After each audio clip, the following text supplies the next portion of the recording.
What's going on, everybody? This is Interview with Warfighters, episode 12, and I got my good buddy HM3 Gabriel Beltran, and we served together in Bravo Company, 1st Battalion, 4th Marines in the 2003 initial invasion in Iraq, and then we went back in 2004 and fought in the battle in the Najaf Cemetery and other associated combat roles in Iraq in 2004 timeframe.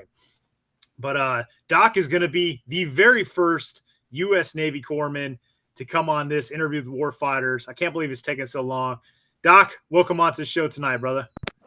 It's good to be here. I told you to call it War Healers, though, the episode, but it's all good. All right. So I think we're good now. We had a little video hiccup, it looked like on my end. So, Doc, welcome on, man. Thank you very much. Appreciate it. It's good to catch up to you, man. I know we lost contact for a while. Absolutely. I'm back again, so we're good. So if I could just preface this for everybody, about 2 or 3 months ago, I was trying to get in touch with him, and I was like, I want to do an interview with Warfighters with Doc, and he had dropped off Facebook and all that other stuff. So I was like, I had no way to reach out to him, and then he all of a sudden, just out of nowhere, commented on one of the other Interview with Warfighters with some of our other fellow guys that served in 1-4. And I was able to reconnect with them, and here we go. Now we got him. Awesome. Very first Navy corpsman interview here. So, all right, Doc, well, let's kick this off, man. First, what made you want to join the U.S. Navy? And then secondly, what made you want to be a corpsman? Yeah, it's actually pretty cool. I used to watch a lot of war movies with my grandfather. And we, just see a bunch of people. I can't remember what the movie was with Iwo Jima. And I was like, "What are those, Grandpa?" He's like, "They're Marine." He was in the Army. He's like, "Those are Marines. You don't want to be those." And I'm like, "Well, now I do." I was a little kid. Fast forward, I was going into school, wasn't doing really great, didn't like it, got kicked out.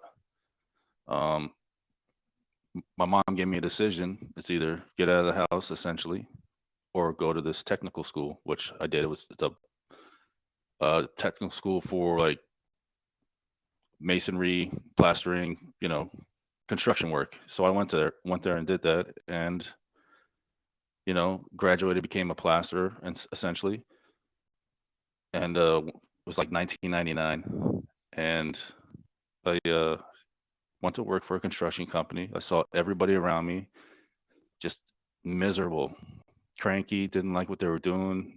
Never had really been anywhere, and I was like, I don't want to be that 50-year-old dude down the road. So I went to the recruiter, wanted to be a Marine, went in there, and they told me I had to be on a delayed entry program. And I was like, I got to get the fuck out of here now. You know what I mean?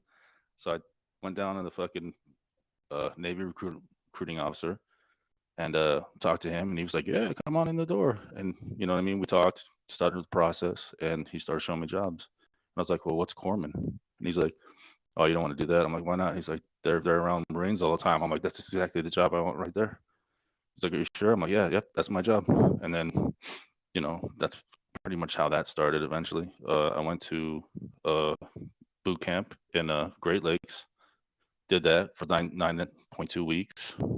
Got to 14 weeks of A school in the NTC area, did that, and was in a holding place with at Balboa and Naval Hospital, and was sitting there doing like quarter deck duties, essentially checking people in and whatnot, until I formed up for my class for field medical service school to learn how to be around Marines, know their rank structures, minor surgical procedures and whatnot. So quick question, like how do they decide like who goes green side, who goes blue side in terms of corpsman? I think it's actually, honestly, I can't remember anymore. So that'd be something you'd have to look up, or it could be maybe volunteer service. I think they do. Most of the dudes go there first anyways. So I'm just wondering about that because I mean it's been my experience that thinking back over the years, over the course of my career, I can only count maybe one hand a couple corpsmen that I thought were subpar. All the other corpsmen I've ever served with have just been phenomenal guys. So, that says a lot about the U.S. Navy and like how they pick, who gets attached. Well, who becomes corpsman first, and then who gets sent to infantry, line companies, because that takes a special kind of individual. For sure, absolutely. So, all right, man. Well, let's move forward. You get assigned to 1st Battalion, 4th Marines. What was that like? Actually, there was a unit before that. I was attached to wing first. Oh, ew. No, Yeah, I was a winger. I was with a support squadron out of Okinawa, Japan. Was there for 2 years. That's my first Marines to be around, and you interact with them, treat them, do that type of stuff. And when 9/11 happened, I was sitting in my barracks. My roommate comes in. You won't believe what happens. I'm about to end my tour there, and I go to get orders, and they're like, "Where do you want to go?" I was like, "I want to go with line unit, an infantry unit." And they're like, "You don't want to do that now." And I'm like, "Yes, that's exactly where I need to go." So, anyways, going to 1st Marine Division, I get my orders there. Check into 1-4 essentially. It's at night. This is going to be kind of a weird story. Checks in at night. First thing I see when I get to my room is people shooting each other with pellet guns. Not even kidding you. It's ridiculous. I'm like, what's going on? And it's like funny because like the first corpsman I meet there is Doc Bunker, and a Marine like had a pellet in his head, and he's like, we went to the dude's room and he's digging it out, so we get out the minor surgical set, and we're digging this thing out together, and I'm like, is this what's supposed to be happening? And he's like, oh, this is you're be ready, dude. And I'm like, oh Jesus. That's just one of many stories. Oh yeah, that was the initial. I was like, shit, infantry, man. So did you get just randomly get sent to 1-4, or did you know 1-4 was fixing to deploy? No, I think I went to, I can't remember if it was where it went. I got sent to it. It was I know it was attached to 1st MarDiv right away. I think when I got to PSD, I think they just divvied me out to 1-4. When I got to the BAS, I told the BAS, LPO, CPO that I want to go to a line unit, and I didn't make E4 yet right away. So they were like, no, you're not going to do that. You're going to sit here in the headquarters, essentially, where BS is at. And I still wanted to do it so bad. And then the war kicked off, and I made rank. I made a E3 or E4 rather. And they're like, you're going to Bravo Company, and you're going to be the senior line corpsman. And I'm like, what's that? And they're like, you're going to be in charge of all the corpsmen, and your ass is on the line for the company. I'm like, fuck.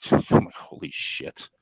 So is this in Kuwait, or is this still back at Horno? No, this is Horno, yeah, straight up Horno, yeah. Because I feel like I remember when you guys first came to us. I remember Corporal Gibbs with his freaking OD green jungle boots, and you guys walking up, and I feel like we were down by the motor pool, but I remember when you guys came up and they introduced you and some of the other corpsmen that were going to get attached to us for our deployment. Yeah, that was probably like the next day, because I remember the first interactions with any Marines that I ever had was with Carr, Gonzo, and Garza, and I met them on the catwalk after I got taken to my room, and they're like, "Hey, Doc, you want to come hang out with us and have some beers?" I'm like, "Sure." We started watching movies, hanging out, and it was pretty funny. Yeah. And then it was like formation, I think, the next day or whatever. All right. Well, let's fast forward a little bit. So you're with the unit maybe a month or two, and then you find yourself on the USS Dubuque going to Kuwait. What were your thoughts there? It was a little. That's the first time I'd ever been on a ship, for one. It was new to me. The training we did there, the things that we did there to entertain ourselves were pretty ridiculous. Can you elaborate a little bit on that? Yeah, I mean, if we're gonna get as crazy as it is, Marines trying to staple their nutsacks to tables. You know what I mean? Like, you know what Beretta means when you yeah. I know you're going with this one. is that too much, or no? Go ahead, man. no? It's just like, oh, I can take a Beretta bite to the dick. I'm like, dude, you guys are fucking morons. Like, what the fuck are you doing? Like, just beat each other up instead. Don't harm yourself. So the one specifically I remember was a pool, guys throwing in money. And Yeah, absolutely. Yeah, and exactly. it was to close an M9 slide on a nutsack. Yeah. So they wanted to see. I think I want to say it was Sergeant Andrews, who was a freaking PFC at the time. He had busted down a PFC, but he was pulling, and I think he specified a certain amount. He's like, if I get this amount, he's like, I will close an M9 slide on my nutsack, and he got it. And he did it. I'm like, dude, there's no way in hell I'd ever do that in my fucking life, ever. Yeah, there's some wild guys back then. Yeah, it was insane. Yeah, but yeah, like I mean, like sleeping on the ship too was like that was like some of the best sleep I ever had in my life. It's like getting rocked to sleep. Yeah, and then the general quarters drills. Yeah, if you guys don't know, general quarters, point of place of duty for a Marine during general quarters is in Iraq. That's to get Marines out of the way so the sailors can, man their positions and, man their fighting positions, because they're fighting the ship. We ain't fighting the ship. We're just passengers. So, yeah, I remember doing like you got machine gunners, like Sergeant Hoffman had you guys doing like machine guns, and he asked you guys a question: is like in an ambush, do the machine guns, fire first? And somebody's, I immediately said no, and he's like, you know what I mean? Just looked at me like, how the fuck do you know that? Because I read it's like, because obviously you give away your position if the fucking, it locks up and it jams. And it was just like right there, like they're looking at me like, oh, he was looking at me like, who the fuck is this dude? You know what I mean? Like, yeah. All right, so let's so we get to Kuwait, man. What were your thoughts on Kuwait? What was that like? Because I want to remind everybody, like, this is before the invasion. Like, nobody knew for sure that the shit was going to kick off. Like, there was just big, massive U.S. military buildup on the Kuwaiti border, and if we went in or not was a big question. Nobody knew for sure. At least we didn't know. well, yeah, I mean, I hated the fucking place. It was dusty, nasty. There was rats. It was cold in the morning when you went to go eat chow. It's fucking ridiculous. You want to talk about like how tent life was? Yeah, man, by all means. Yeah, fucking, it was so crazy. It was like I was getting tested like non-fucking stop. It was like non-stop because I just got to you guys and we're getting on a boat together. Nobody knows me at all. Nobody really knows anybody. So I'm sitting there and I talk shit a lot. I mean, like, there's no doubt about it. I fucking could throw it right back at you. You know what I mean? I used to tell them that they're a department of the Navy, and they'd be like, well, the men's department kind of bullshit. And it's like, yeah, all right. So I'll keep firing at you. You know the shit. But I remember sitting, sleeping and shit, and I'd get woken up in the middle of the night, and I'm like, what do you need? Are you all right? It's like, oh, it says here on my Firewatch list that you wanted to be woken up. And I'm like, oh, no, I don't.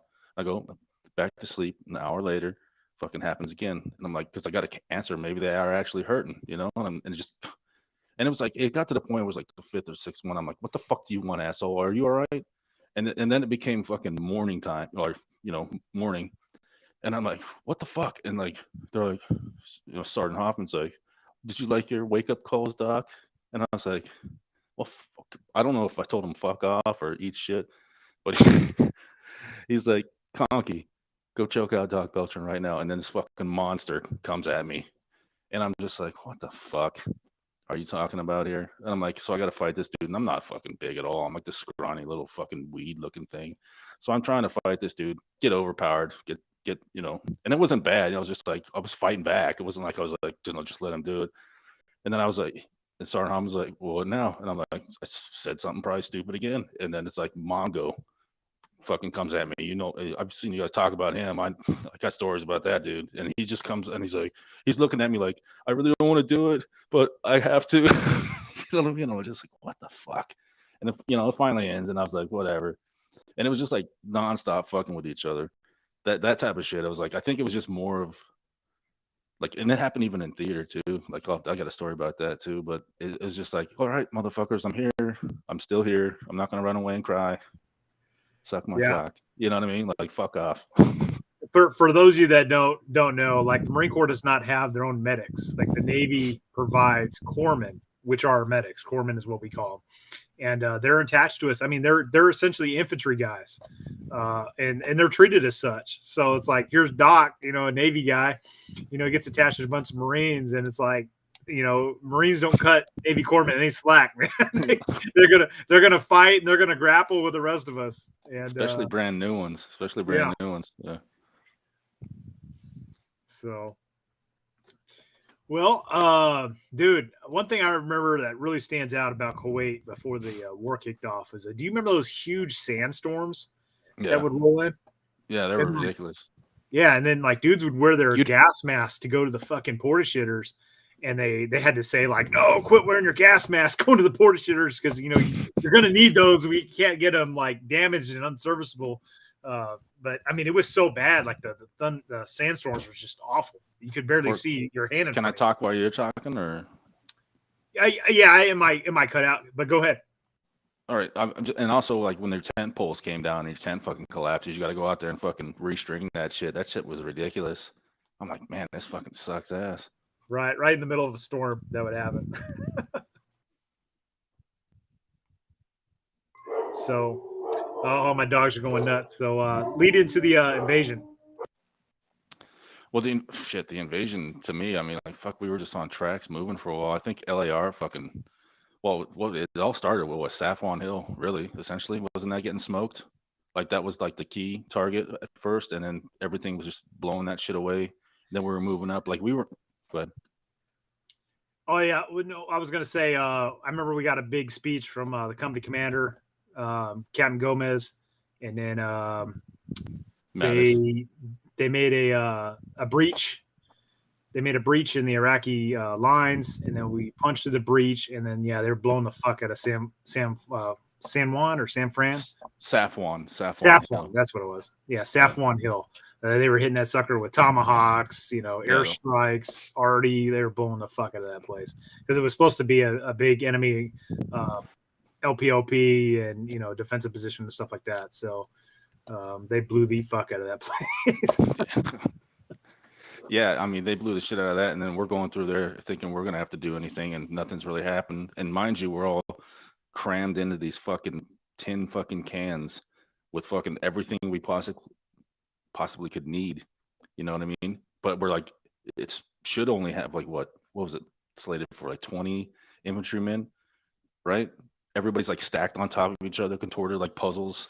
Got fucking MREs and humanitarian missions, ammunition. It was ridiculous, but it was cool too at the same time. Yeah, those things were there. There's a saying in the Marine Corps: "There's always room for one more." That was absolutely true. Like if it had to go, it was getting in that track some way somehow. And I just remember like dudes had to be on what's called air watch, like the over latches on the AEV had to be opened up with Marines actually standing up and looking outward. Otherwise, we wouldn't fit in the track. And the kicker of all that is every time Saddam launched a Scud, we had to batten the hatches. Everybody had to go in and go Mach 4. So we're literally like crammed in, like on top of each other, like dudes' nutsacks in your face. It was that crammed. And in your Mach 4, that's the whole complete ensemble: NBC suit, chem suit, boots, gloves, gas mask, hood, and it's already freaking hot as fuck. And we had to do that every time Saddam launched a Scud. It was nuts. Yeah, it was absolutely crazy. I mean, the mop suits were ridiculous. I hated those things with a passion. Like we wore those things for 30 days straight, roughly. Right? Ate the same MRE. Well, I did. I remember I seen part of Benitez where he only got teriyaki every day. Like I made the mistake of telling Sergeant Parkerson that I hated the meatloaf MRE, and guess what I ate?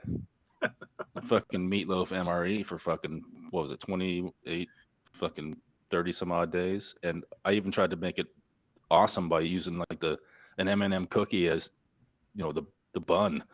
It was disgusting, but it was different than just eating the fucking meatloaf every day. Yeah. So this is the AEV, the assault amphibious vehicle, or amphibious assault vehicle, and that's what we were crammed in. And those things were just loaded down with Marines and ammunition and food. And you can see that the packs are strapped to the outside of the AEVs, and just cramped as hell. But that's what we lived in for the whole like month of the invasion. They also attached that extra armor on it that they Yeah. called it eek armor, I think is what they called it. Is where like rounds could like just move off of the hull essentially. I think it was eek armor, I believe. You Yeah, talking? that's Yeah. yeah, the stuff that looks like a triangle. Yeah, they Yeah. attached that like later on. It wasn't there initially when they were there. Yeah. Yeah. And then going back to the chow, like same thing, man. Fucking, if you were like a junior Marine, and what I mean by that is like you didn't already have a deployment on your belt, you freaking got the worst of the worst in terms of MREs, like the shittiest meals. And it sounds like Doc Beltran was a victim of that as well. Since Yeah, I you're opened my fucking mouth and said the wrong thing essentially. see, guys, that Corpsman don't get any slack. Yeah, I eat beef teriyaki and Thai chicken every single day of the invasion. That was my MRE. It was one of those two. So, and those aren't the best meals. That's why I got them. No, they're disgusting. Yeah, but you got to make do with what you got. Obviously, you're only getting one of them a day. Yeah. A caveat to the chow, real quick though, is like I remember when we were handing out the humanitarian mission rations to the Hajis, right? I'd see them open it up, pull that shit out, look at it, and just toss it on the ground. So I'm like, fuck that shit. I remember going in because I was with the mortars, you know what I mean? At track, and I'm like, fuck that, open that shit up. You know what I mean? Let's eat one of these. We split it amongst ourselves. We're like, we're fucking not. You know what I mean? We're eating food, dude. Like, we weren't like killing them, but I was like, we're fucking starving out here, man. Yeah. So I didn't even go ahead. I wasn't supposed to, but I was like, fuck that. I just made like the fucking executive decision in that regard because I'm like, fuck that. I'm hungry. You were hungry. We'll each take a bite. We did it. We opened up the main meal of the humanitarian. We just spooned it out. Everybody had their own spoon, and we just passed whatever it wasn't around. You know what I mean? So we got a little bit extra. I was like, fuck it, man. Who cares? We got 90 of them in here. See, we didn't even know about those until we got to the outskirts of Baghdad, and the tracks were staged. And I saw the trackers were throwing out these yellow MREs looking things, right? We'd never seen them before, and they had a big American flag on them. And we're like, what the fuck are those? And they told us they're humanitarian MREs, and we're like, it was that Dumb and Dumber moment, and they like get out and Aspen, and he's like, oh, take these extra gloves. Like it was one of those, because here we are in the middle of this invasion, one MRE a day, one canteen of water a day. That's what we were rationed to. And everybody's just absolutely starving. I don't give a fuck what anybody says. Like they say these MREs are supposed to sustain you for 24 hours of combat operations. Like, yeah, it might do that for one day. But when you're going weeks with one MRE a day, it's absolutely brutal. And I mean, you feel like you're like a concentration camp freaking prisoner. I mean, you just have no energy. It's awful. Oh, and, I think it was because we were outrunning our supply too. Like we were going so fucking fast, our supply couldn't keep up, or they didn't have enough security for them to come up with it. So it was just like, fuck it, keep rolling, Yeah, that was absolutely the reason. But anyways, when we saw those humanitarian ones, and we're like, fuck, you had those this whole time, and the trackers gave them to us, and it was just like amazing, man. For real, yeah. I didn't give a shit. I was like, fuck it, man. I specifically saw somebody we gave it to just pull it out, look at it, throw it on the ground. I'm like, nah, fuck that. You don't want them, we'll eat them then. You know what I mean? That was pretty much my idea on that. I remember watching Schomer. We rolled up on a position where some other unit had been there before us, and there was MRE trash all over the ground. And we're setting the defense and stuff. And I watched Schomer run and start rummaging through the trash, the MRE trash.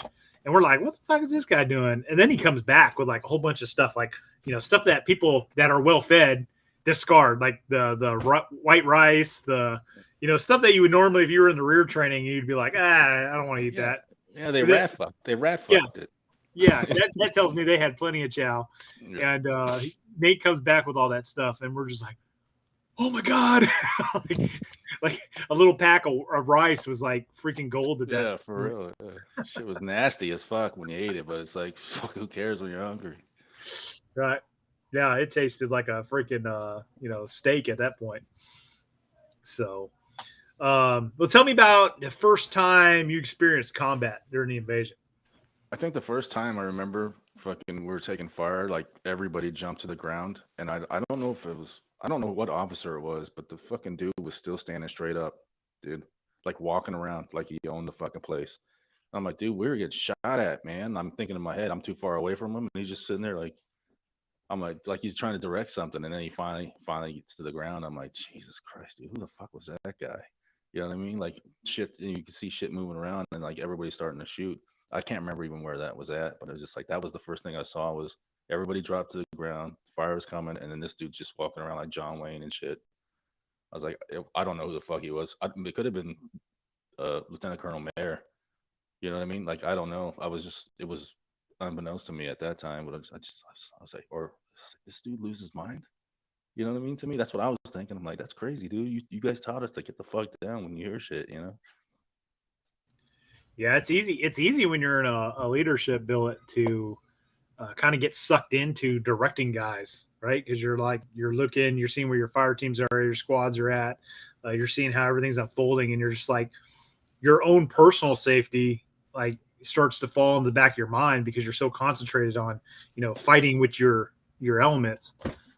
So I mean that's part of being a leader is you gotta remember that you have to seek cover and you have to do that stuff as well. Otherwise, you're gonna get popped. Yeah, for sure. Like the first time, I mean, like I don't even know where that was at. I think it was like a brief moment, kind of like what, I mean, I really honestly, I think just sitting in the like with mortars, like we didn't like we mortars didn't deploy every time we took contact. Essentially, we were sitting there, usually, there was air watch providing covering fire from there, that position and that track. Like I don't think we got out all the time. Like we got out, but we didn't bring the mortars out all the time. It was more just security because we were moving. But the first time, if we were talking about like seeing like enemy like dead and stuff, I remember seeing a LAR had went through and just fucking lit the whole planet away. And there was a bus with a bunch of dudes crumpled out of the door. You know what I mean? All charred to shit. And then there was one dude in the middle of the thing just sitting there like in the chair. And I was like, he must have just either said, fuck it, I'm going to die, or he was asleep. You know what I mean? But I was like, they all bought the fucking wrong combo meal at that point in time, dude, because that was the first time I was like, fuck, we are really fucking going to town on people because it was insane to me to see that. Yeah, I remember that bus. Yeah, LAR just was the spearhead for us, and they went to town. They went to town on anything that was even remotely freaking enemy in front of us. They just blew the fuck out of it. So Yeah. Well, I mean, also just I've seen like previous things you talked about, and just seeing the people that were just they looked like they were just sold like as meat. I'm like, dude, like you just see these people cut to pieces, and you're just thinking in your head like, at any point in time that could be my ass. You know what I mean? Like that could be me, and you're just starting to think to yourself, it's like it doesn't matter now because this is where you are. You know what I mean? There's no going back that way at all. It's forward. yeah, I can't even remember like the first. The I mean, oh, go ahead. I don't. Yeah, I don't really. I remember getting a bunch of significant engagements. Like I said, I was with mortars. You know, for the most part, until we started setting up for when we were crossing into Baghdad. Really, honestly, that's the first time I ever remember like the Solder. What is it? Solder City. There was that canal that went across. Like, yeah. So it was Saddam City oh, back then, but they ended up changing it to Solder City. I have that picture while you're talking. I'll find that and pull that up. But yeah, we did. They called that the first amphibious assault since I think Vietnam, because we had to cross the Diyala river and assault the opposite bank where there was a actual like city. mm, But I don't remember it being like a city with like big giant skyscrapers or anything like that. It was more like mud and yeah, hut type houses and stuff like that. But I just remember those Amtrak's driving. Once we got to the other side, they were driving through, and there was like walls lining the street. And the tracks were too big for them, and they were just knocking over the walls as we just rolled through. Yeah. Yeah. That's that, and also I'm talking about the time where I'm kind of like fast forwarding a little bit. I guess if you want to like interject a little bit more. No, go ahead, man. I'm trying to find this picture of the track splashing. I'm talking about like when mortars actually. I think it might have been the second, third time we set up, but it was Hassan Al Hamza. You met Hassan Al Hamza, where there was I clearly remember because there was a canal or the road that went across the canal. Only one vehicle could go across at a time. There was an Abrams tank sitting there, right, on the road. Albright's on a machine gun on the berm. There's a couple other people. I think Alpha's to our right, if I'm not mistaken. On that, what is it? I think it's weapons platoon. I can't remember which platoons were where, but I know Albright was there. He was smoking cars trying to come across the canal. The tank was firing into the city and whatnot. I don't think we fired a single mortar, like a fire mission from mortars at all. Was it a huge bridge, like a really big bridge? No, it was like literally like a regular automobile could just cross. That's it, like one at a time. Like there was no. Yeah. I don't know, man. It doesn't ring a bell. It was the place where Garza passed away or got hit. Okay, yeah, that was Saddam City. That's fast forward. That's so like we crossed that yellow. Yeah, we crossed that river, and then we assaulted a tree line that was occupied by enemy Iraqi armor. And then sometime after that, we entered Saddam City, which that was big buildings. And there was a huge river and a big bridge that went across. And it was essentially, we occupied one side and the enemy was on the other side, and it was just back and forth. So, and that was our first combat casualty that Bravo 1-4 suffered during that invasion, was PFC Garza right there. Juan Guadalupe Garza, yeah. For sure. So, and then after that, we had to, I don't know if you remember this, but we had to clear like city blocks. Like we had to go into every single house looking for enemy. And I remember jumping in like an Iraqi fighting position. It was just like a little pile of clothing. Like there was boots, clothing, and a helmet. And it was like the rapture had happened. They weren't ready. Yeah, they're like, at all. Fuck, they saw us coming. They're like, fuck this, we're out of here. Yeah, they won't shoot us when we're in regular clothes. So that's crazy. Yeah, I remember having to clear a house. I had to sling my M240 Golf, man, pull out an M9, and with two other machine gunners, and we had to go into houses and clear it because there was just so many houses that originally, on patrols and stuff, like we would be in the center of the like a stagger column, for instance, we'd be in the center as the machine gun team, and the Lemons were clearing all these houses. And I remember the platoon sergeant coming up and he's like, "What the fuck you guys doing?" Or like, "Well, we're machine gunners, we're fucking, waiting, we're waiting to employ for when need be." And he's like, "Fuck yeah, get in that house and start clearing it," because there's so many buildings to clear. So that's when I was like, "Oh, I guess I'm fucking doing this, right?" You just didn't go in there and try and spray and pray or nothing. No, no. So, I specifically remember kicking in a door with a slung 240 and an M9 pistol out. And those just wild times. And then I remember there was a Navy SEAL. I don't know where the hell these guys came from, but there was a Navy SEAL. He had like tennis shoes on and like a ball cap on. Are you serious? I swear to God, I remember these guys. I don't know what they were doing. They might have been looking for high value targets.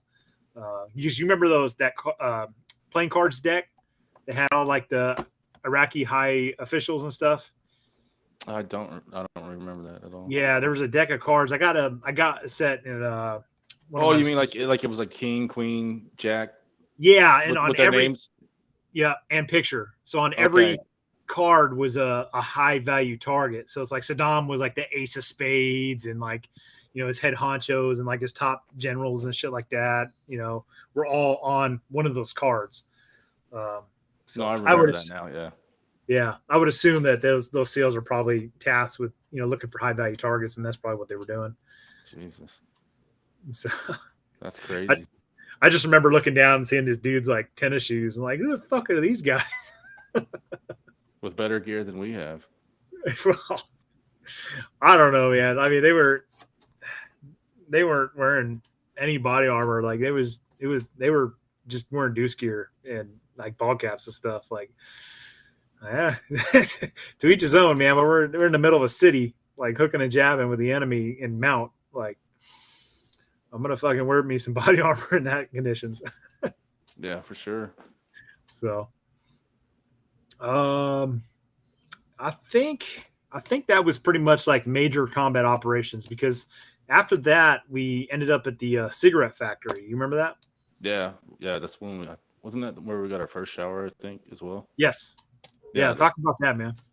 oh, that was fucking. It was cold as fuck. I mean, you only had what, fucking 5 minutes maximum. You know what I mean? Yeah, 5 minutes is cold as shit. I mean, you're not getting clean. You know what I mean? You're just getting some good smell on you. By the time you dry off with fucking the shitty last little towel they told you to bring, fucking, you pick up your fucking clothes you had, and you fucking almost retch because the shit stunk so fucking bad. You know what I mean? It was disgusting. You don't have to wear your fucking mop suit anymore. Fucking thankfully, you know that shit was disgusting. Doc, I have a picture of weapons platoon. Um, do you know if you were in this picture? Are you in here? Yeah, I think right there. Who is? Can you zoom it in at all? Yeah. To the left. I think I'm to the right of Bueno. Yep, I think that's me. Where's he at? Okay, it's you know where Bueno is. What? Is Yeah, that you? that's me right there. Yeah, Awesome. Good stuff. because that's Ali and Bueno next to me. I think Yeah. Bonehead's right below. I think that's Bonehead right below. Yeah. Well, cool. So we end up at the cigarette factory. And are you a smoker? I know you were talking about dipping earlier. Yeah, well, I was dipping first in the invasion. That was part of it. Yeah, I ran out of dip, so I started smoking again. But yeah, we took a bunch of their cigarettes. They were disgusting. I remember when you pull them out of the pack, they just had like stained paper, and you're just like, fuck it. They tasted like shit. You know what I mean? It's like, whatever, fuck it. You're getting your Yeah, money's nobody cared, worth. right? Yeah, it's like, fuck it. I got a pack of cigarettes. People were cartons in their packs. Like that was more important than fucking food at that point. Yeah. Yeah. I was probably one of the only non-smokers in the infantry at that time period. But I remember all these dudes that ran out of like tobacco during the invasion, and they were getting these nasty. I think they were called Sumirs, but they were still smoking Yeah, all this. in the blue pack. Yeah. Yeah, it was in the Yeah. blue pack. They were fucking. Well, no, they had Sumer lights, I think, in white packs. Yeah, they were disgusting as fuck. I think Didn't they dudes like were even trying to. Go ahead. didn't they like didn't have any filters or anything? It was just Well, some of them had filters. I remember some had filters, but yeah, people were trying to take those home. I'm like, why the fuck would you want to take those home as a souvenir? I'm like, no, you're a fucking smoker. You're gonna smoke those, dude. Shut the fuck up. That's fucking nasty. Yeah, I, they were I just. do remember the Amtrackers having like logs of Copenhagen, and they were selling them to the grunts at just like outrageous prices, man. Oh yeah, fuck shit, dude. When was the first time? Yeah. Well, yeah, that was. I mean, why wouldn't you? You know what I mean? Like it's a commodity. You know what I mean? Like make money. Shit. So after the cigarette factory, I think did you end up at the date factory? Was that the one where the? God, what one was that? Did it have that big? Was that when everybody started getting Saddam's revenge real bad? Well, that started right there at the cigarette factory, and that Cigarette. lasted for like the first month after the invasion essentially started coming to close. Was the date Yeah, factory? talk about that, man, because that's like everybody got that. Like, how did you guys, as the corpsmen, deal with that? Oh shit! Well, first of all, like the date factory, was that where everybody was taking showers in the kiddie pools with jerry cans? No, Remember? I at the date factory, I remember getting hosed down by then Gunny Collins or Staff Sergeant Collins. Then I mean, Okay. so Well, going Saddam's revenge, fuck, man. I remember one Marine specifically. He's probably not gonna like me saying this, but Moose, remember Moose? yeah, I think he was from first. That dude was fucking shitting and throwing up at the same time, and he just looked like death rode upon him, dude. I was just like, I felt so bad for the guy because we're trying to, give him IVs, fucking do what we can from him, and this dude's just like nonstop shitting and throwing up, dude. Like, it got to the point where I don't even think he put on clothes because he was just like, fucking, I'm sick of this shit, you know. And it's like everybody got that. Yeah, I don't know. It was I don't know if it was bacterial, viral. I can't even remember because it just fucking ripped through everybody so fucking fast. I think I even got fucking smoked with it. It was so disgusting. I can't even remember what we did to fucking other than push IV fluids and make people hydrate if they could if they weren't yakking, And God, it was fucking a nightmare. Yeah, it was Jesus Christ. I can't it even was remember. bad.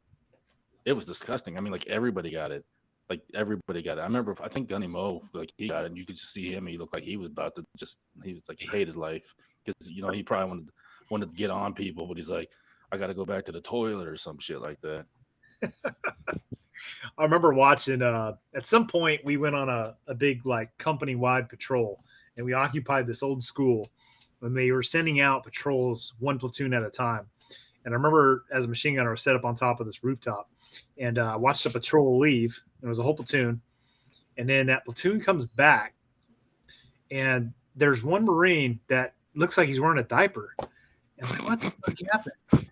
So when we come to find out that this Marine was on a patrol, and like I said, everybody had Saddam's revenge, and he had just blasted out of his ass. Like you couldn't stop it. Like it came, and he shit all over his trousers, and it was so bad that the Marine just had to take his trousers off on patrol and just discard them. And he took his skivvy shirt and he wrapped his skivvy shirt around his pelvic region and continued the patrol like that. Jesus Christ. That's fucking nuts. Dude, fucking, do you remember the soap factory? No, I don't. Oh shit. Well, this is gonna be more of a funny one. Fucking, I think it was Sergeant Hoffman, Sergeant Parkinson, and whatever weapons and maybe like their security, because I remember there was a few Marines that provided security for mortars, and it might even been Andrews, perhaps, But we go into the soap factory, they clear it, nothing's there, but we're sitting around chilling, just to have a break and shit, and fucking all of a sudden the Marine comes out with a fucking fire extinguisher and starts blasting it at everybody. Well, everybody starts scattering to get the fucking fire extinguishers, and they find them. You know what I mean? And they're fucking having a fire extinguisher war, essentially.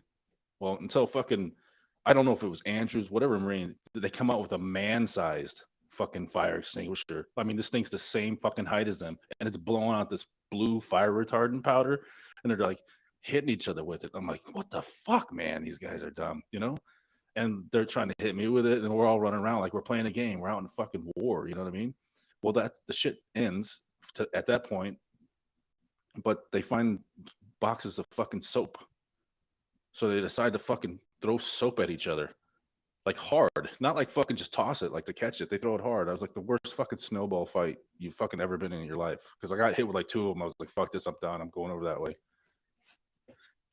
It was the fucking stupidest shit I ever seen. But it's like, you're that bored that it's like, fuck it, let's throw soap at each other.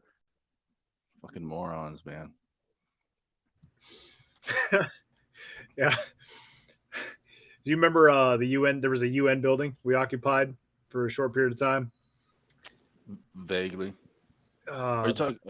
No, it wasn't in the cigarette factory. Was it that big tall building that had all the like offices? Yeah, I believe so. It's hard to remember, but I remember it was a UN building because I went inside it and there was a blue Kevlar on the ground, like same Kevlar we were wearing. It said it was painted blue and said UN on it. But they had all these amputee socks in there, and the reason we know they were amputee socks is they were in packages of one sock per package.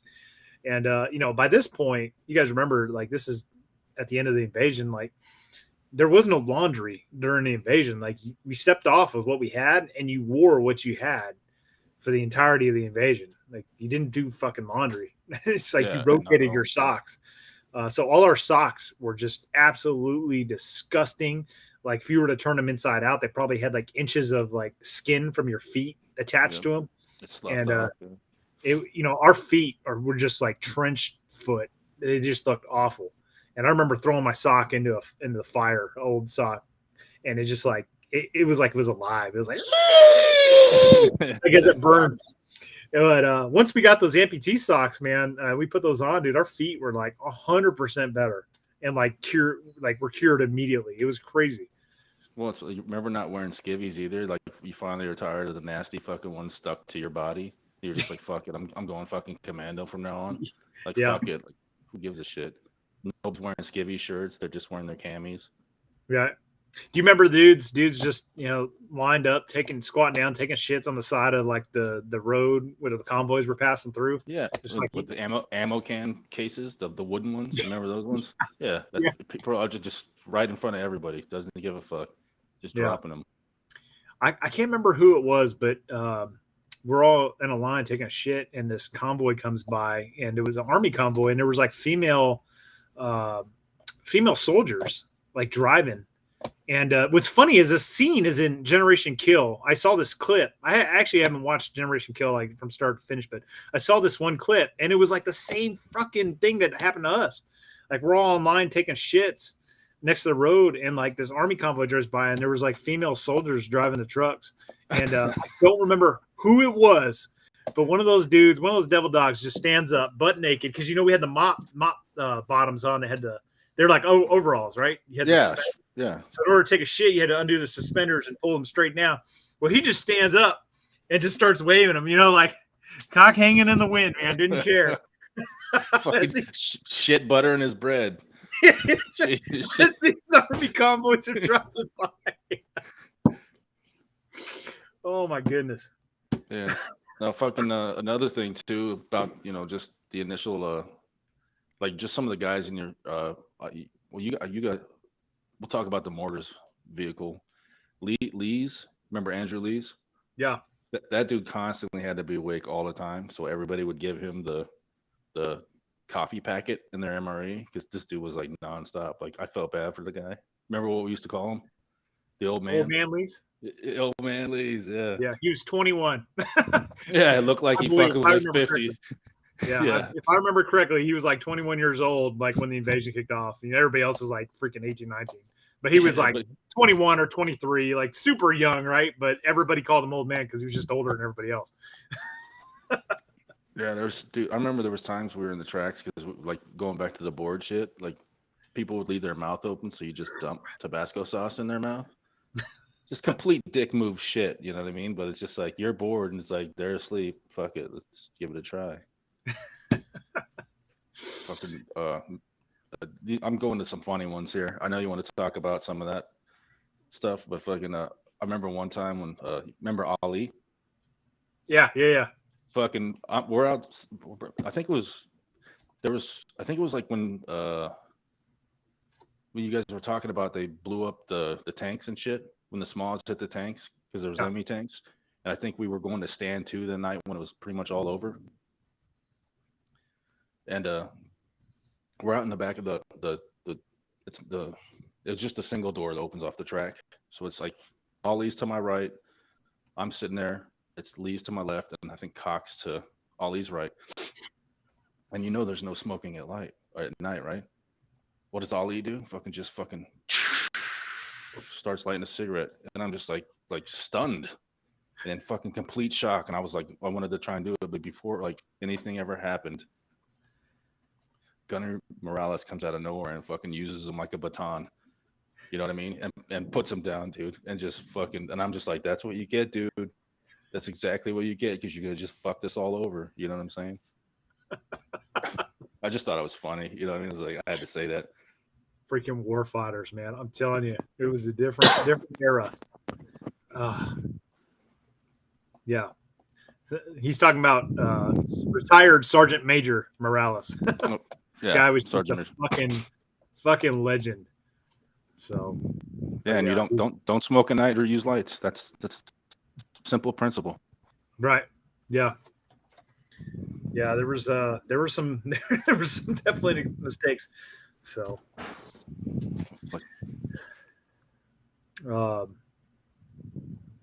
so let's see. We talked about the cigarette factory, the date factory, Al Hilla. Remember the pistol factory? Yeah. Yeah, Talk definitely. about pistol factory. Well, there was the Pistol Factory. That was the first time we heard J-Lo was dead, I believe. Remember that? I don't know. I feel like I remember Britney Spears dying, J Lo, all them back in Kuwait. So Um, maybe you remember more rumors started again. You remember Rediger, Yeah, the heat casualty? I don't remember that. No. Yeah, he was in a fucking. I can't remember what direction it is. You know where the Serpentine was? The ECP essentially. It was like the guard post that was on the wall to the right of that. Okay. Yeah. Yeah. Yeah, he was up there, and I can't remember who was on guard with him. He was in a tower, and like somebody called for a corpsman. So we get up there, we see him. He's like basically having a heat stroke essentially. So I rip off all of his shit. We got to pull him down to this tower, get him over to the BAS, and they got to ice the shit out of this dude. You know what I mean? Like this dude was, yeah, like he could have fucking died essentially just from just being that the heat that was out there. It was like fucking 130 degrees, and you're wearing fucking all your kit. You know what I mean? It was nasty. Yeah. Do you remember though? Like there was a time period after the invasion where like we weren't wearing body armor. Maybe it was because it got too hot, but like I remember standing post, fucking just wearing deuce gear and boonies, and we would go on like foot patrols out in town like that. Also, Yeah, it's like Vietnam style, like no interceptor vest, anything like that, no Kevlar. yeah. Well, I showed you a picture of the one that patrolled I went on. I think it was with Third Platoon, I believe. Yeah, let me pull that up while you're Still, talking. I think they were still using that one. They still had flags. This might have been a little bit after or before what you were talking about. But I think it was like Gwyn, Bilski, Bahorje, Grimy. I think Grimy's in it too. Grimy went on patrol. Forklift Omega, because I can't remember your name, but I can remember your call sign. Remember him? God, what was that? Yeah, So they got their flax on, but they're not wearing Kevlars. So people didn't like rhino mounts weren't really prevalent back then. So you may have had one, but it was like different. A lot of those guys are just wearing the skull crushers. Yeah, there's yeah, it was a shitty patrol too because the fucking MVGs didn't fucking work at all. I think even me and Grimes got in a fight on the patrol. Oh, there. Because we were arguing with each other about something stupid, probably. But yeah, nothing was really happening there. I do remember a couple other things. I remember the BAS wouldn't take like casualties anymore because we were getting inundated with them so much. I remember this one because like this lady came in with a baby that had like second-degree burns, scalded all over its body, and Andrews is like kind of like yelling at me. He's like, dude, it's a baby. I'm like, no shit, dude. But they're telling me we can't bring it in there. I was like, fine. I was like, fuck it. So I get it. We bring it into the BAS and shit like that. We treated the kid, and that's, but like, I'm like, I know this kid needs to be treated, dude. But I'm like, I'm trying to follow orders just like everybody else was. And finally, I was like, fuck it. I'm gonna do that. I got yelled at for it, but that's kind of a sad one, essentially. Not trying to get this dark with it. Was the silver bullet a thing back then? I don't even remember. Well, did you have to do that? Well, I think with Rediger, yeah. Well, shit, I just fucking, yeah, definitely, yeah. But like he was getting iced. He was getting iced when I went in there after we found him. He was getting iced down and stuff. He turned. I mean, they saved him and shit like that, but he could have been dead in seconds and shit.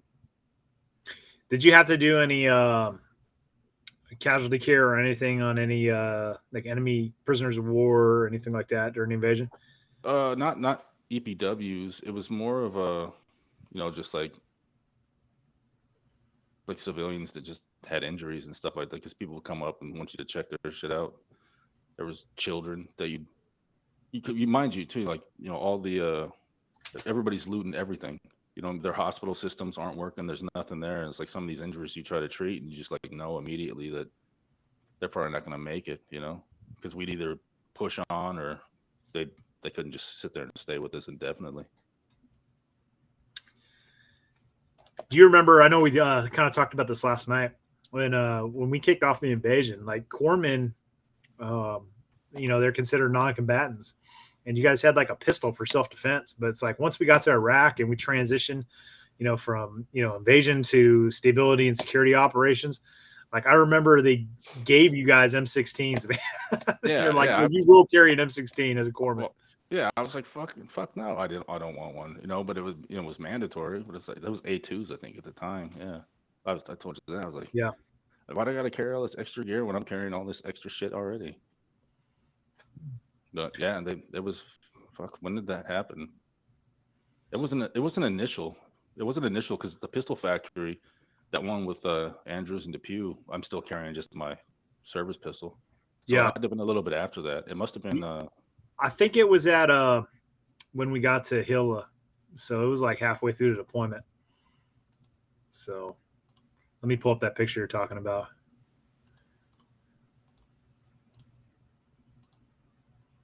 Yeah, because I'd have to have my rifle on me at that point.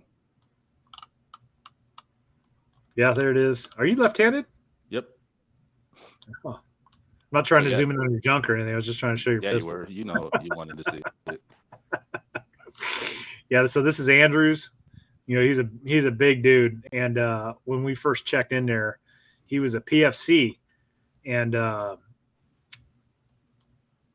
still as a PFC, we still had to stand at parade rest. We talked to him because he was, quote, a senior Marine because he had already gone on a deployment.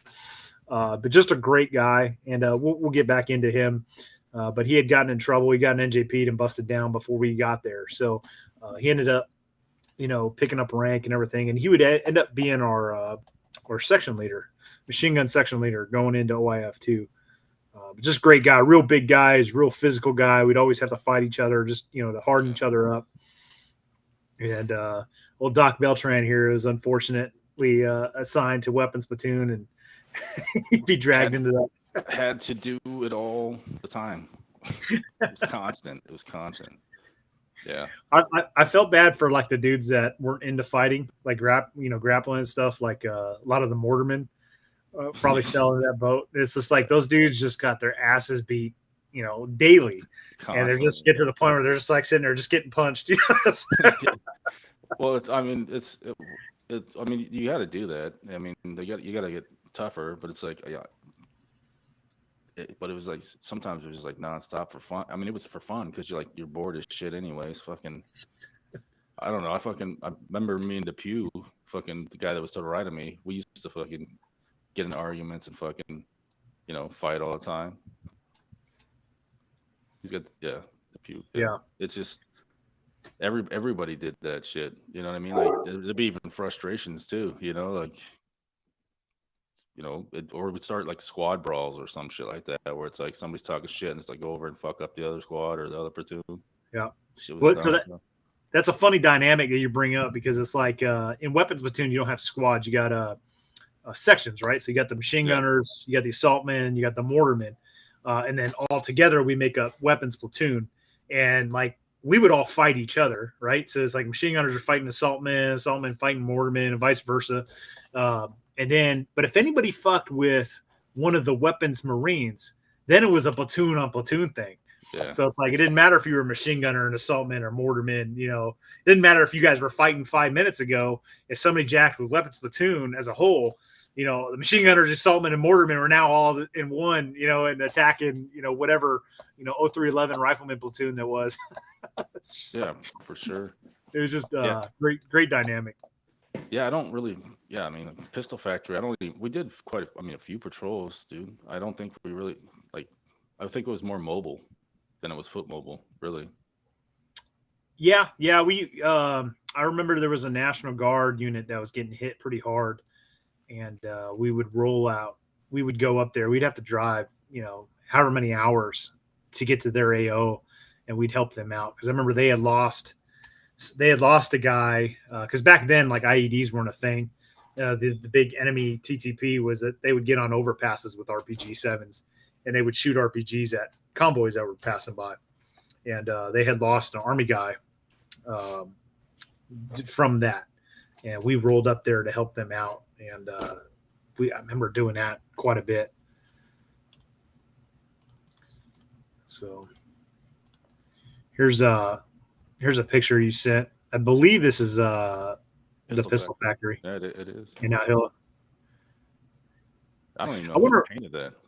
Yeah, I was just wondering. I wonder what happened to that. If they just painted over it or left it or what. It's probably still sitting there like that in Iraq. They probably thought they did it themselves. Yeah. So, well, cool, man. I guess we can talk Babylon because after the Pistol Factory, we went to Babylon, the old ruins of Babylon. Yeah, and the temple and whatnot. Yeah, for sure. Yeah. I got attached to I was like Sergeant Hoffman at the time, and we were across the river essentially. Yeah, that. You can see, I think regimental headquarters was to the right of me, essentially. Yeah. And it was me, Sergeant Hoffman, Jackalone, Ramirez. Who else was out there? Avalos was out there on this side. We were like basically an LPOP. We had like a 50, the 240, obviously. And I think it was like maybe a fire team or two of Marines. And we were just doing patrols on the other side of the river, essentially. Yeah, I remember that. And just put this in context for everybody, if you guys can see that huge building on top of that hill, that was actually one of Saddam's palaces, and that overlooked the ruins of Babylon. So I'm talking like King Nebuchadnezzar, like biblical stuff, and like the ruins of Babylon are actually down there. Saddam like excavated part of it, and we'd actually drive through that, doing security patrols through that to make sure nobody's going in there like looting stuff. Yeah, we were doing patrols like over if you were to see the reverse side. I mean, there was like a big wall on the side, and then we were just going over doing like foot mobile patrols and whatnot, essentially. Yeah, because you guys were on the opposite side. Yeah, it was just basically squad level tactics. So you were over there with Sergeant Ski? No, it was Sergeant Hoffman. So like we're talking about when it happened. Yeah. No, I think what I remember is I think he just came in because he used to come over and feed us hot chow in a Humvee, and then he'd go back, do what he was doing over on a regimental or where the Bravo headquarters was at. And I think after we ate, we went like on a patrol across the wall, and I did a stupid thing, which was I decided to carry the 240 myself. You know what I mean? Like we're going through this. It was nothing big. It was just more of we just did a patrol, saw a hamlet, nothing happened. But I was thinking to myself now, like, why the fuck am I carrying the 240? Like, what if I have to go help somebody? I can't. I've got to run with this thing for one. Like what the fuck am I gonna do with this when it needs to be employed somewhere? I was just something stupid. But yeah, like when he went down, that was pretty fucked. Yeah, to put that in context. That was put that in context for everybody. There was a 46 CH-46. It kind of looks like a mini Chinook helicopter. It's got two rotors, one in the front and one in the back, and it was flying from the Babylon, which was the regimental headquarters, or RCT1's headquarters, I believe. Anyways, it was flying, and if my memory serves me right, it clipped a power line, which caused the bird to actually nosedive into the river there. And man, we were being in charge of security for the MEF. We actually rolled out there first, and like by the time we got there, like all you could see was the back end of this bird sticking out of the water, and all the crew members were essentially drowned. But Sergeant Ski, who was one of our Marines, he was the first one, but on the opposite side of the river as me. And when they rolled out there, he jumped in the river to try to swim out to that bird and try to rescue the crew. And he wasn't even a great swimmer himself, but he still jumped in and tried to save those Marines. And undertow took him, and he ended up drowning himself. So real bad day. That was our second guy that we lost during that deployment from our company. He was a good dude. Yeah, real good guy. Took care of his dudes. Yeah, for sure. Oh, he was like the epitome of a Marine sergeant, without a doubt.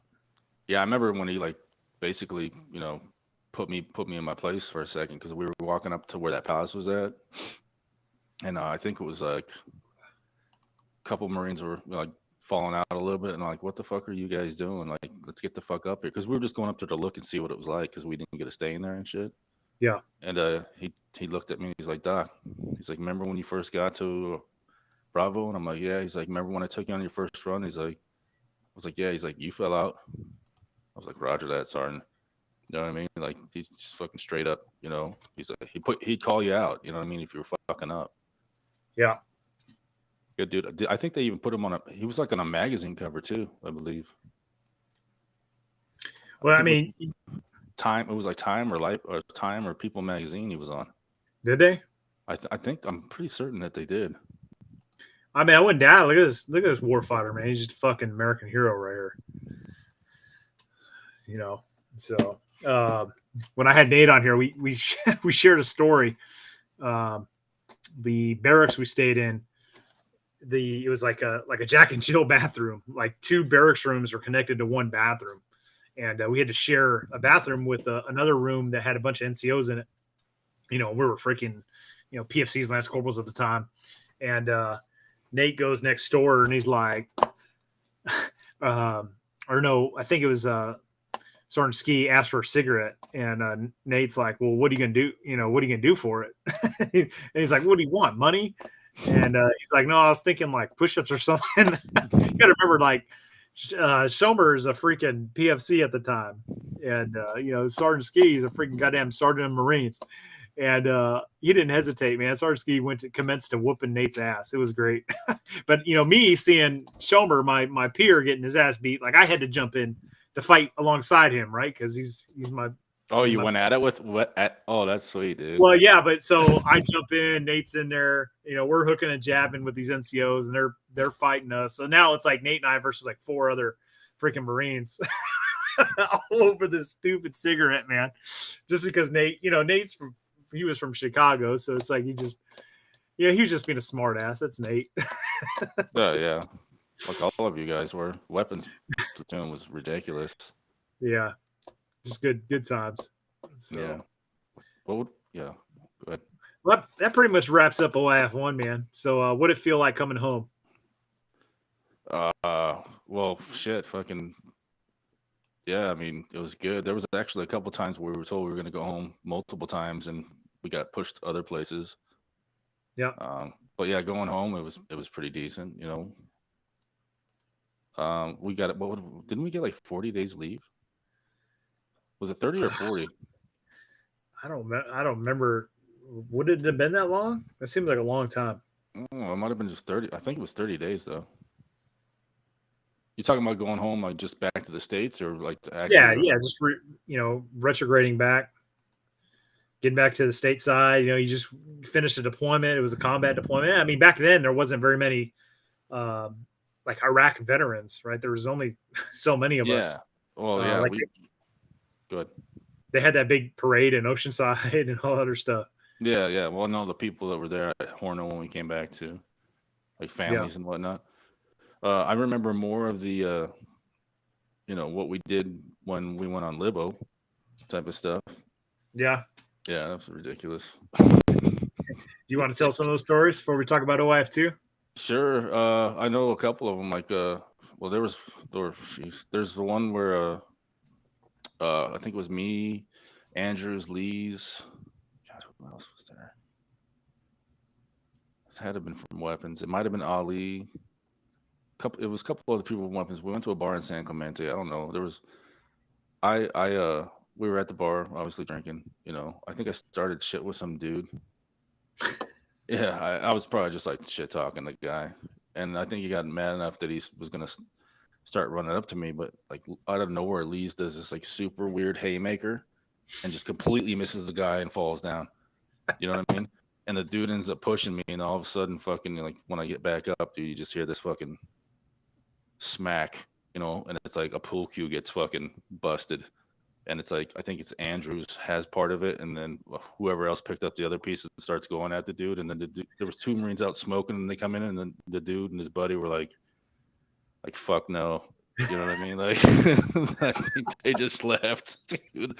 It was like there was nothing else after it. I was like, what the fuck just happened here? You know what I mean? Like, Jesus Christ, you're fucking crazy, dude. But that was just one stupid one. Fucking, I remember. I think it was me, Jack alone, Kiesling.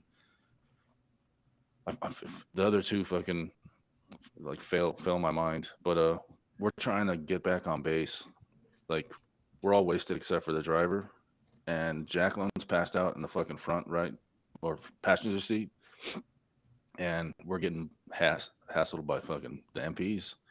And so I try to get out because I'm like, I'm an E4 corpsman, and I'm in charge of these guys' health and welfare, and I'm like just going at it with this dude, and that's a no go. Obviously, I'm not gonna win that battle. Fucking so we get whoever was the duty officer or staff and CO at the time had to come out and get us. So we get back there. Uh, we get back out of the car. I'm going out to take a fucking piss, right? By the fucking right where the Bravos barracks, where the utility shed is. And fucking, I'm taking a piss, as weird as it sounds. And then Kiesling is like coming up around me. And I'm like, what's this fucking dude doing?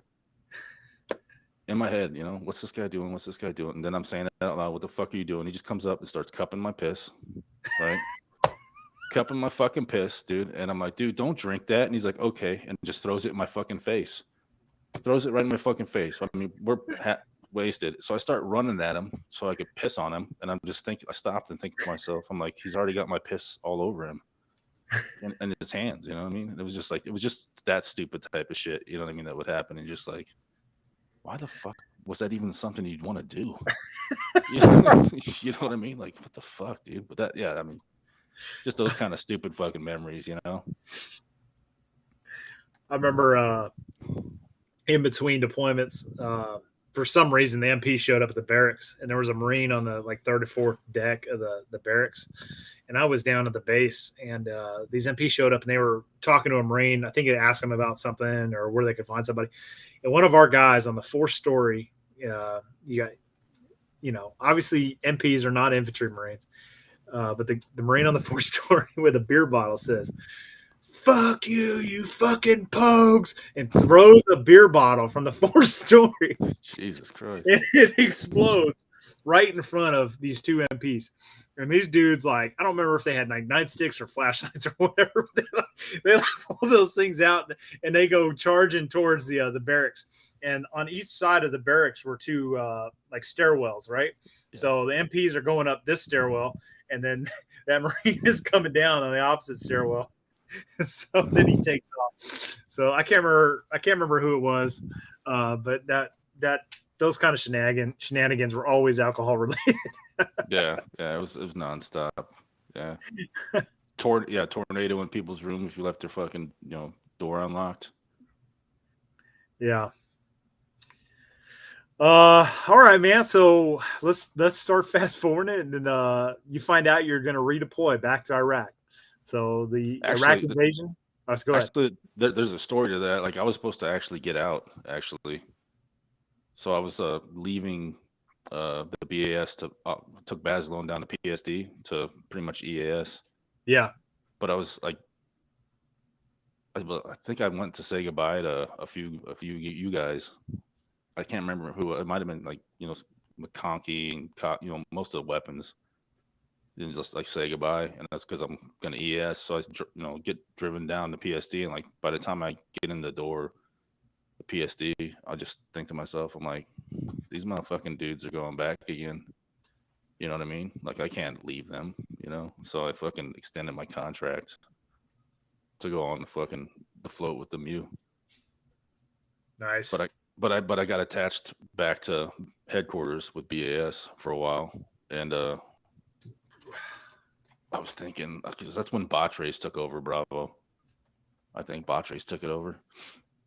And yeah, the BS when we because you guys were on, I can't remember what ship you are, whatever headquarters was on, was like the Bonhammer Shard or the Bellowwood, I can't remember.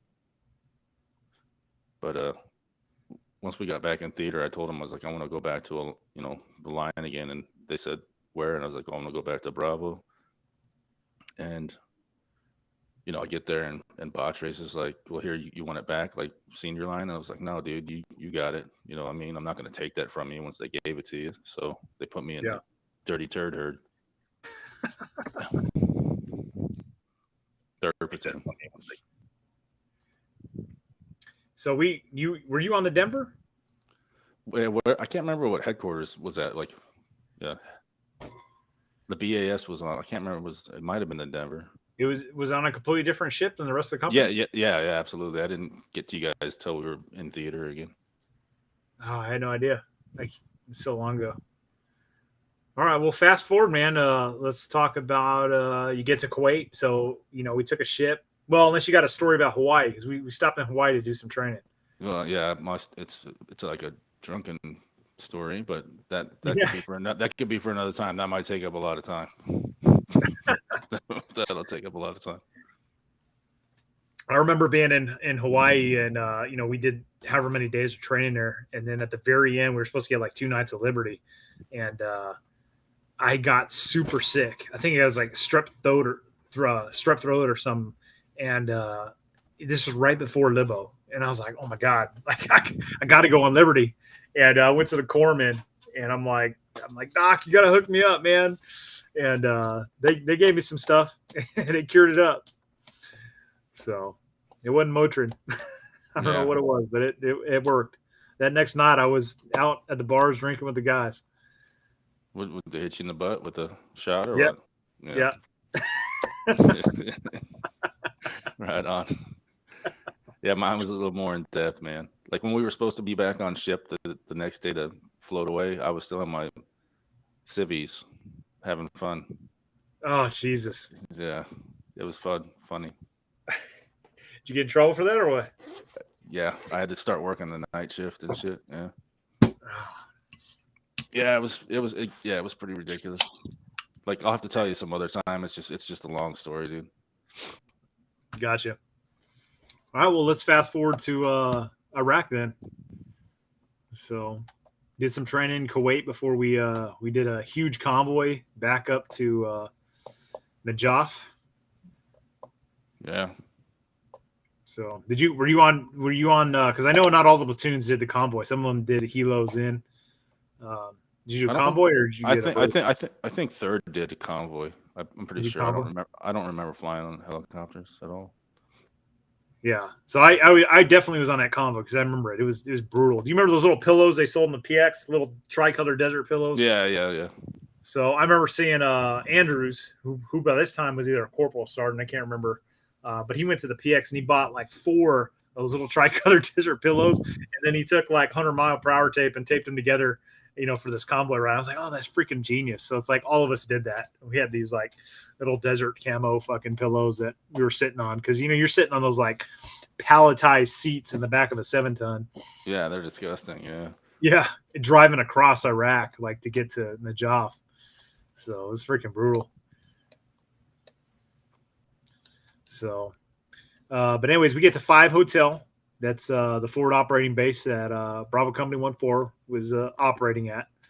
And at this time, which platoon were you attached to? Third platoon. You were attached to 3rd platoon. Yeah. So, battle ensues. So essentially, they shoot down a helicopter. We roll out there as a react force, repel that assault, and end up pushing in the cemetery, and it kicks off the battle in the Jaw. So I think you were at the governor's building at the time, the Yeah. 3rd platoon. Yep. And So yep. I think part of second was there too. Second might have been there too as well. Okay. Can you 'Cause I speak to remember- that? Can I speak to that? Yeah. What were you guys doing during all this? And Well, because I think I remember Sergeant Asuna was there. Because I remember if I'm pretty certain it was him. But you know where you're coming out of the ag building itself, and you go down to the street, and you take a left and you go down to the ECP that's like a little bit distance away, and then you're going down towards the governor's building. Well, I guess I'm not showing you right. You know what I'm talking about. There's the governor's building. You can walk it back up to the ag building. There's that ECP, and then you walk it back up to the ag. Well, we got 240s. We got machine guns like what up in what was it, the 3rd or 4th floor? on our side. Like when it was happening for you guys on our side, I think it was either after you guys were happening, or but like 240s started lighting something up, and I think it was Macias and Roberts, or it was Macias and McIntyre. We're starting to fire 240s and rifle fire. So I start running down, or I think if I'm right, I'm pretty sure it was Sergeant Asuna.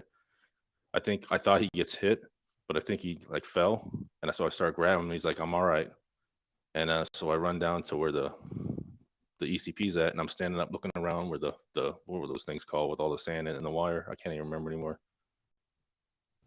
HESCO barriers. HESCO barriers. There we go. And I'm looking around, and I look to my right, and then it's Gunny or First Sergeant Morales at the time, telling me like just pointing to the ground, like yelling at me, like get the fuck to the ground.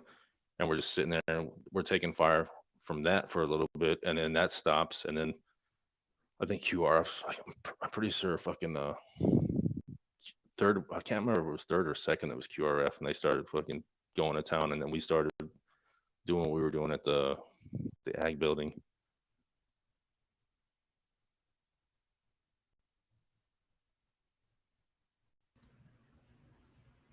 I don't remember, man. I was attached to first platoon. We were out there for those initial 3 days fighting. This could have been like this could have been after you guys were like. So did you QR from the ag building? No, so we were actually at I don't know if you remember this, but so we had Fob Hotel, and then you had the governor's compound. So it's like we'd have one plus platoon at the governor's compound doing security there, and then there would be another platoon down at the Fob as like a QRF for the city, or just QRF for anything that could transpire.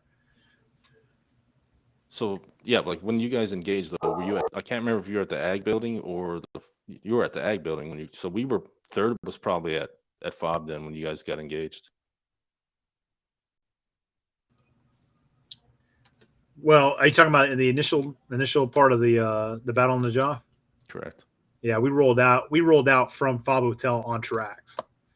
So we were on QRF at the time. Okay, so we were at the ag building then. Yeah. So we came when the first 3 days of battle were over, and we came out, and you guys would end up going back in, and then we took over like security and stuff at the governor's building. Yeah, I don't remember going out there, but like what we did on tracks. Yeah, I think we were just doing it at night. I only remember going out there at night a few times. Oh, okay. Yeah. So I wasn't out there when it was like continuously happening. You weren't out there when like Sergeant Parkinson was killed? No, I was at Fob Hotel at that time. Gotcha. Did you do the Kufa raid? Yeah. Okay. Can you talk about that? Because I wasn't on the Kufa raid. Yeah, that was a whole different deal. Well, you already know about it. Like you've shown things about it.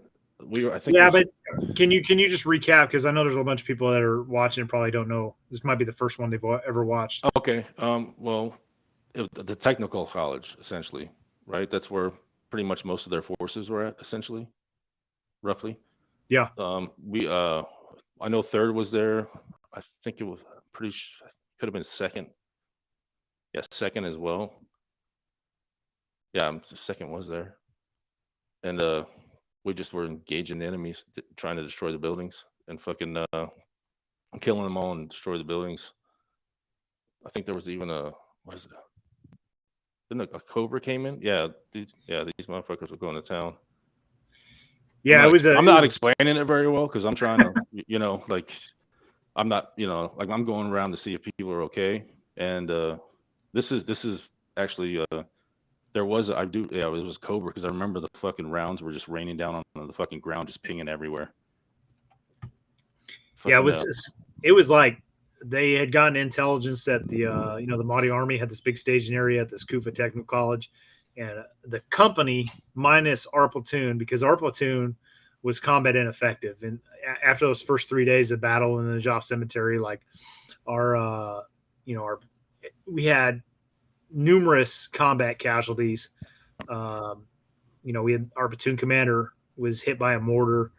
And we were just combat ineffective. So first platoon did not take part in this particular raid, but this is essentially Bravo minus, and they just launched this huge, massive raid, and with LAR attached. So you had like LAV-25s laying waste. You had air power coming in and providing close air support. So it was a big raid that just completely annihilated this enemy position.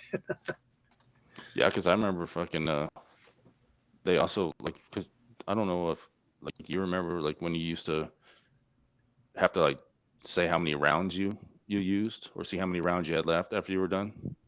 Because I know we had to do it after that one because I pretty much used all of mine, and then when we came back, they were asking everything. Like what did you do? And they're like, Doc, what did you do? And I was like, well, how many rounds you have left? And I'm like, none. And they're like, none. Why? Or like not even none. Why? They're like none. I'm like none. Not even. I think I had like maybe 8 mags at most. Because I think the only person I really had to deal with was like there was a Marine that was like moving to go tell somebody something. He fell down, and he almost I think it was Mac. It might have been Mac. I think he did get hit actually. I think he did. Yeah, I think he got a Purple Heart, I believe. But he almost got smoked by a fucking piece of rebar that he fell next to, like a piece of rebar sticking out of the concrete. Ah, damn. Yeah. All right. Well, so Battle Najaf kind of dwindled down after that raid, I believe. We did have a major. It was supposed to be a major push on the Aliman Shrine, this big, huge gold dome in the middle of the city, where the like Maltadar Sadr was staged at, and like the Mahdi army. We were supposed to launch this massive raid on that was going to wipe them out. And then at the last minute, as we were staged to do that final assault, like they called off the whole thing because the Mahdi army like agreed to some surrender terms where they would just give up their weapons and walk right out, free men. And that pretty much ended that. And then after that, we end up going to Abu Ghraib prison. Yeah. So we relieved a rifle company there that was going to go take part in the second Fallujah offensive. So we took over their battle space in Abu Ghraib prison so that they could go up there. So you got any stories from Babylon? Or not Babylon, Abu Ghraib. Yeah, I remember Yeah. there was. God, what was it? Because I remember we did it was a weird ass kind of fucking patrol. We got in a Humvees. I can't remember. I know there was a couple machine gunners. I don't know what sergeant it was. We were driving down where they were supposedly setting up these IEDs, and we rolled in with the Humvees. They turned the lights off and let us jump out. Probably like maybe 8 of us, and we went up, set up position, and the Humvees drove off with their lights back on, and we were just set up to try and ambush these guys fucking making IEDs. Well, nothing happened there, but that was just like one of those missions. But we did start taking fire from remember that big ass hotel where we used to stay at with the prison cells? Yeah. There was a big, I think it was like apartment complex, and we were starting to take small arms fire from that place. I remember we had to go into that place one time and start kicking in doors. But then it was Kandari Market was like around the corner too, right? I don't remember the name, but I do remember a huge market there. Yeah, I think it was Kandari Market, and it was like a little hamlet we were in there where we were reacting to. I can't remember what we were reacting to, but I remember I'm sitting there. What was it? There was a box truck coming down the road, and it's like Lieutenant Stahl, me. There's these little kids, and there's a couple squads of Marines, and then I think like. I tell Lieutenant Stahl that this box truck's come. I mean, you could see it. It's beelining towards it. And we start shooting at the fucking thing, and fucking finally it stops, and like 2 dudes run out, and eventually fucking they go into the hamlet, and they come over. Then one of them's wounded. These ladies are taking him out to us, so I got to start treating that guy. I think it's Macias and Roberts. They're on. I don't know if you were there. There was like a little canal that had like what is it, like rail ties, not rail ties, but like where you hit your car on and it stops essentially. You know what I'm talking about?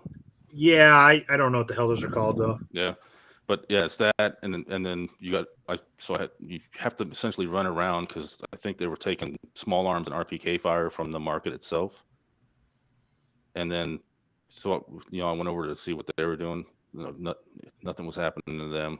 Fucking pretty much, I think another Iraqi citizen. I had to like run back and go and see, like he was hit with like a chest wound, essentially. So I had to treat him, and then we had to take him back to Abu Ghraib where the army hospital was at. And then we started doing patrol missions through that. There was like all those palm trees towards the that single tower that was, what was it, I don't know the direction right now. But we eventually went back and started doing patrols through that. Yeah, that was a wild AO. Like I really enjoyed my time at Abu Ghraib prison because I felt that was like the epitome of just an infantry mission. Because I remember, do you remember like we built like a briefing room and we would go in there and get like a sand table and shit? Yeah, there was everything, dude. There was like 5-paragraph orders being given out. We go out, we conduct missions, come back, and it was a really sweet area. Like we were living in prison cells. Like my machine gun squad like lived in a drunk tank. It was fantastic. I had a great time at Abu Ghraib. I wish we were taking part in the Fallujah offensive, but I guess they figured that we had cut our teeth down in the Joff, so we got ours. Well, I think that's what we were doing anyways. We were just doing like a blocking position for Fallujah, so insurgents couldn't come up to reinforce too. Yeah. So that was a good time. But after the Fallujah offensive pretty much ended, the rifle company came back, relieved us, and then we went back down to the Joff and AO, and I think we ended up at Karbala. Does that sound familiar? Not really. I'm too. Not necessarily. Yeah. Well, it's been what? 20. Well, yeah, 17, 18 years, something like that.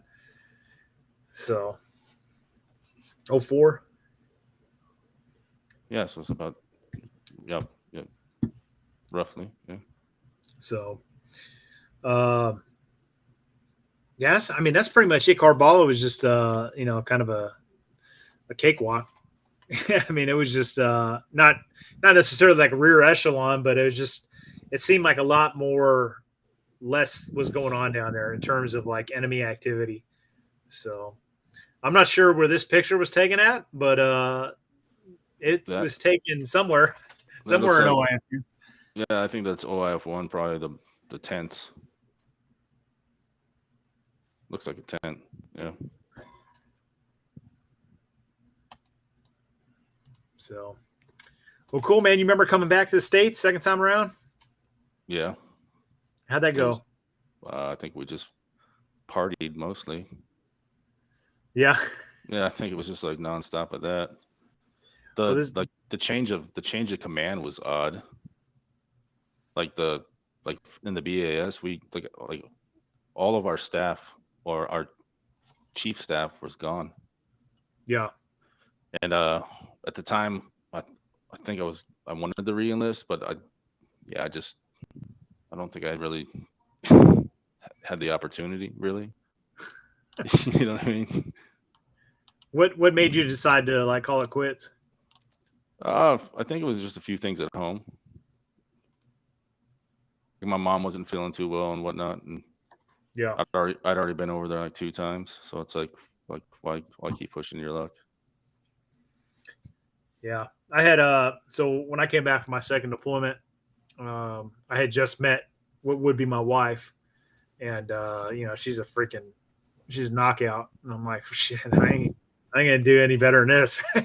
So it was like I had a decision to make, like stay in or get out. Well, at the time, 1-4 was getting ready to go on a Westpac, so it's like they weren't even going to go do another combat tour. It was going to be a Westpac. So a part of me was like, well, shit, I don't want to leave any of my brothers, guys that served with in Iraq. But I was like, at the same time, they're not going back to Iraq. They're going on a Westpac. They're going to be hitting Australia and Thailand and all that stuff. Like, so I had made the conscious decision to leave active duty. I would end up going in the reserves, but I made the right choice. No question in my mind. For real? Did you still retire? Well, I'm still in the reserves. Oh, So, okay. That's good. what did you end up doing after you left active duty? What was it? Small jobs at first, really. Um, Went to school for a little bit. Just working I worked at Home Depot for quite a while. It was actually a pretty decent job. I'm doing landscaping now, which is pretty awesome. I enjoy that. What you got to talk to me about this because I remember years ago I was seeing you're posting photos of you doing these like fucking night fights. Like I'm Oh talking yeah, yeah, with the yeah. armor and like, the No, swords and it like some that medieval time shit.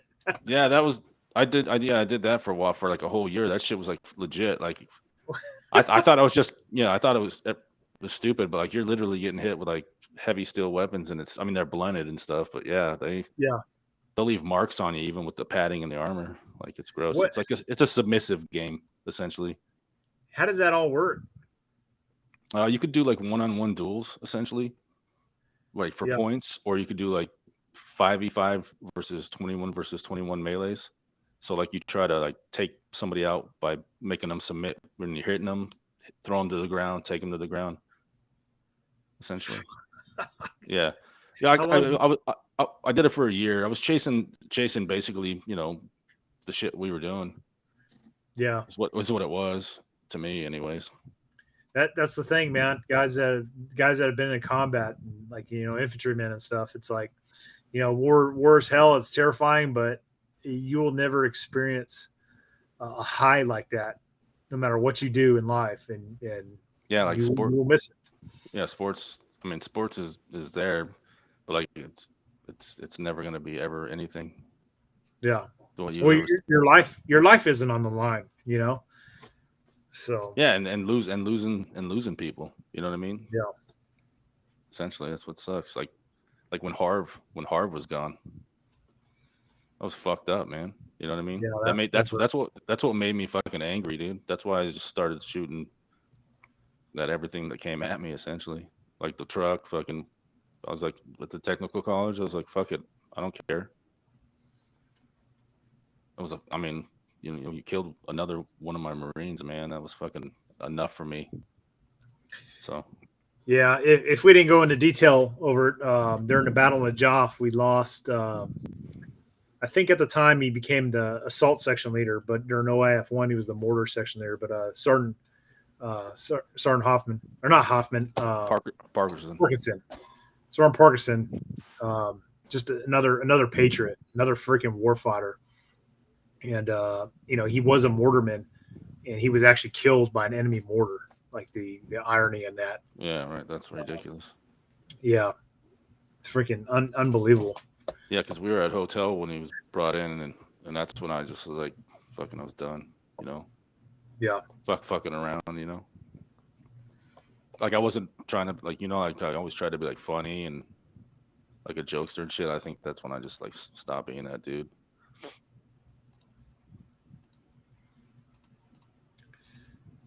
yeah. I'm gonna.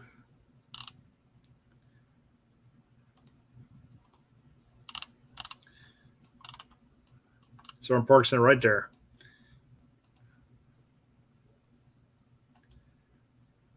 His Harvey. his Oh shit. Go ahead.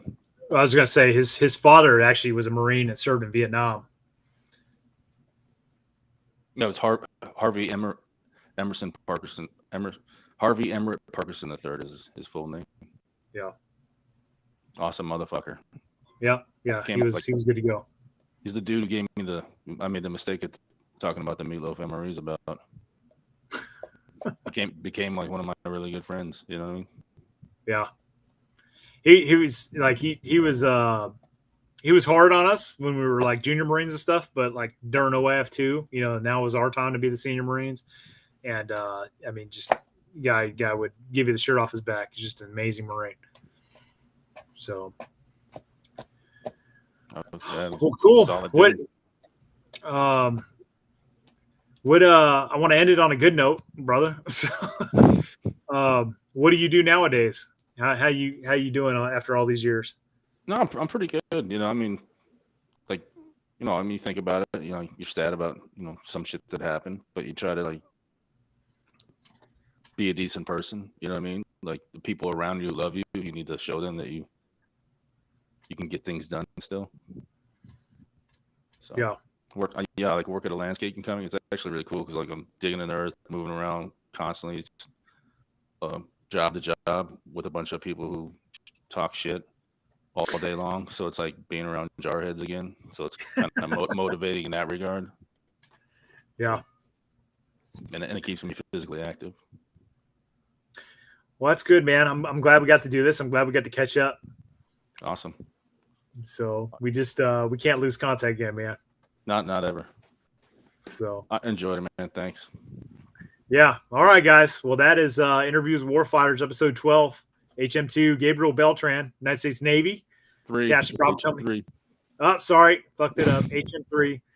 So United States Navy, attached to Bravo, 1st Battalion, 4th Marines. And just a true freaking warfighting doc. As the affectionate term that Marines give their corpsman is doc. So right. That's pretty much it. Anybody got any questions before we part ways here? We got a few people commenting. Give them a minute or so. See if anybody's got any little last questions. Can you see the comments? I cannot. Okay. Looks like most people are just saying, have a good night. See ya. So, all right, guys. Well, Doc, again, appreciate you coming on, brother. Yep, thanks a lot, man. All right, fellas. You guys have a good night.